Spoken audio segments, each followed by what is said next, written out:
thuolo machuok mabiro. Kweth mar Azimio la Umoja koro lero ni piny owacho mar Kenya Kwanza onge chenro malong'o mar duoko piny nengo ngima ma koro tek e thurka. Kotelnegi kod ogai mar Azimio Raila Odinga, jotelogo nowuok kara wacho ni okang' mar medo nengo mauta en mano mabiro hinyo jopiny. Jafwambo marwa Idi Kowenga ni kod ler mathoth. Odiochieng' achiel kende tok sirikal mar Kenya Kwanza medo nengo mar mauta e thurka, kweth mar Azimio ne okoko mar chiwo pachgi e okang' ma kamano. Mae tok nyangile mag Azimio bedo kod romo chakre gokinyi mar podo wach e okang' ma kamano. At midnight, the cost of diesel went up by 21 Kenya shillings. Paraffin exposed Kenya Kwanza when its price went up by 33 shillings.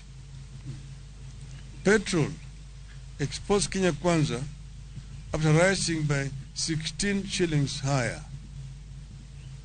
You cannot manage economy via propaganda. 1 year, all indicators point to the fact that life is deteriorating, not improving. Odinga Gilange no nyiero mokalo yo ma jatend piny William Ruto osebedo kagoyo kore ni ochumi dhi maber to medo mana kethore mobalo kod singo mane gichiwo ne jo Kenya kinde kisera mar ombulu.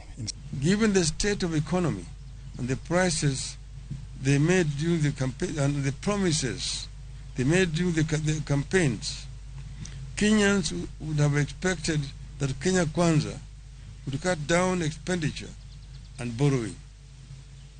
The regime did the complete opposite, spending money it does not have and raising it by extorting more taxes from the suffering Kenyans. Jatend piny William Ruto osebedo kagoyo kore ni duoko nengo fertilizer piny biro tieko midhiero ma jo Kenya kaloe, gino mane Odinga onyiero mokalo. As long as the government has not resolved the price of food and fuel, the cost of living will not come down. No amount of fertilizer will lower the cost of food as long as the cost of fuel is unchecked. Even if you give the citizen a bag of fertilizer, but make it impossible for her or him to plow an acre of land, you have not solved the problem.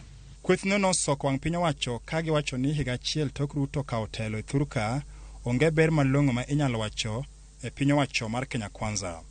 The once mighty currency in the region has received severe beating.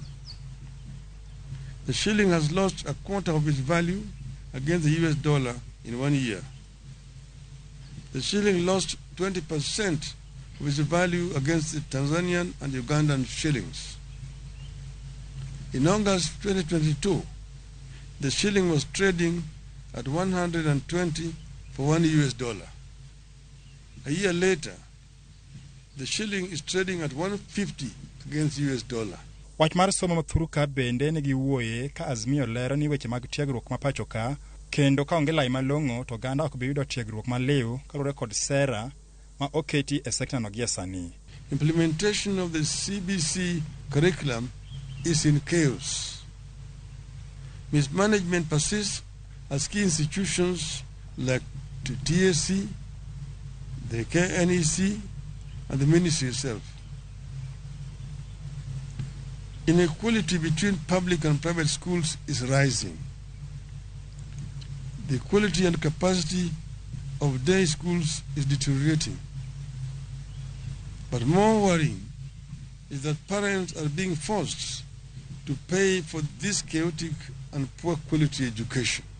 Banka othuolo maromo dwe achiel ka gi chiko itgi ni twak madhi nyime mar Azimio kod Kenya Kwanza, koro kendo kweth mar Azimio okoko mar sayo piny owacho ka gino bende koro nyuolo penjo e wi twak madhi nyime ma bende geto kelo kwe tok ywaruok bedo e thurka.